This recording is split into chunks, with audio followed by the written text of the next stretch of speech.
I am an anxious person. I worry about big stuff, like whether I'm saving enough money.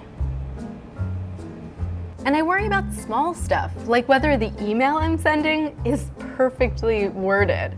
I actually used to have a sticky note on my computer that said, "Just press send," to keep me from fretting over emails for hours and hours. But my anxiety didn't start when I was an adult. I was a really anxious kid and teenager. In fact, it was worse then. At the time, I barely understood what these emotions were, which made me scared and sometimes really angry. Now, everyone gets anxious sometimes. It's a feeling that's similar to fear, but for things that might happen in the future. In fact, our physical response to anxiety looks a lot like our response to fear. Here, let me show you. When a potential threat appears, whether it's a venomous spider or your geography test, a part of our brain called the amygdala, which is associated with processing emotions, immediately leaps into action. It tells us to release hormones that make our heart rate go up and our muscles tense, so we can fight or run away. Those hormones also help us store memories, so we can learn from the experience. Now, in moderate doses, anxiety is a great thing.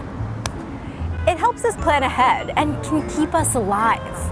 But when it's constant, it can be overwhelming and might even affect your physical health if it's not treated. Please stop. So, how can you identify these feelings, and what are some ways to cope with them? I recently asked someone who's an expert on the subject. Her name is Katie Morton, and she's a therapist who makes lots of videos about mental health on her YouTube channel. Hi Anna, that's a great question, and there are signs that we can look out for if we worry that we could possibly have anxiety. First, notice if you find yourself worrying or feeling anxious about everything and anything. And even if you try to focus on something else, the worry and anxiety comes right back. It can be one of the most frustrating parts of anxiety because it can feel like we don't have any control whatsoever over what we think about.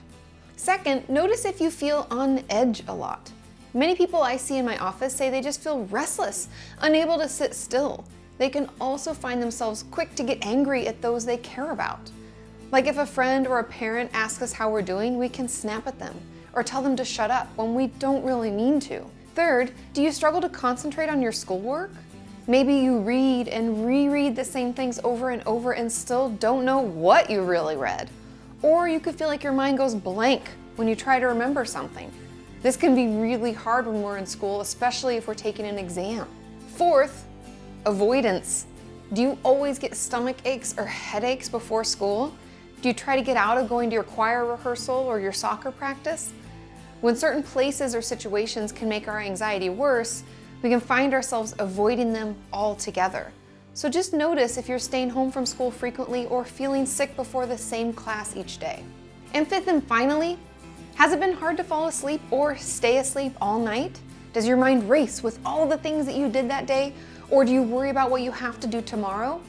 If your worry is getting in the way of your sleep, this can not only be a sign of anxiety, but it can also cause us to be really tired during the day and make school or any extracurricular activities feel impossible. But don't fret, I have some tips and tricks to share so that you can overcome your anxiety symptoms. Number one, know that everyone worries. In fact, it's in our nature to worry and to be hyper aware of our surroundings because when we were out hunting or migrating around the world, those worries kept us alive. Like if we heard a bear coming, it was good for us to know, right? And to be hyper vigilant. So just know that it's okay to do this. And it doesn't help to ignore the thoughts and try to stuff them down. That can actually make it worse. So maybe taking some time to acknowledge what you worry about most, and even write about it when you're feeling overwhelmed. And talking helps too. Find someone that you trust and you can start sharing your anxious thoughts with them. Just to have a way to verbalize what we're feeling can really make us feel better. Tip number two, be a thought detective.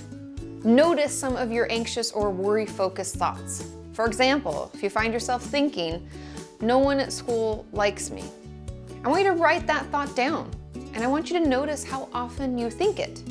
And try to just focus on maybe 5 or 6 of these thoughts that you have over and over again, those anxious worry thoughts. Then I want you to be that detective I was talking about and look for evidence that supports or negates the thought. And if you find anything that supports that negative thought, I want you to argue back against it. Look for as much evidence as you can to prove all those worry thoughts wrong. My third tip, find out what makes the worry go away.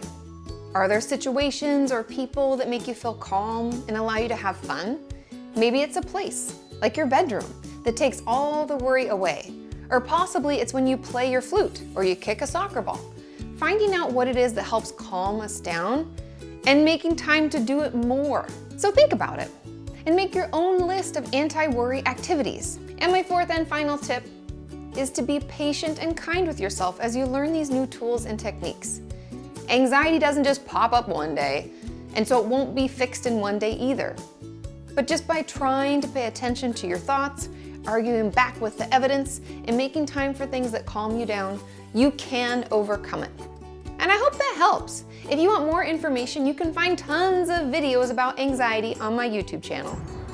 Frankly, I wish I had known all the things Katie was talking about when I was a kid. At the time, my anxiety felt like a Ferris wheel of worries. I'd worry about doing well on a test, and the moment the test was over, a different worry would pop up and go for a ride. The Ferris wheel just had to keep turning, so I'd find something, anything, to worry about. Luckily, when I got older, I got help. I could talk about my feelings with my friends and my parents, and I even ended up seeing a therapist, somebody like Katie. Now, I'm way better at identifying anxious feelings and determining when they seem a little out of control.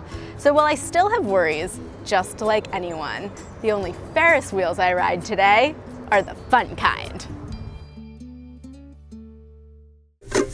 Science Magic Show, Science Magic Show.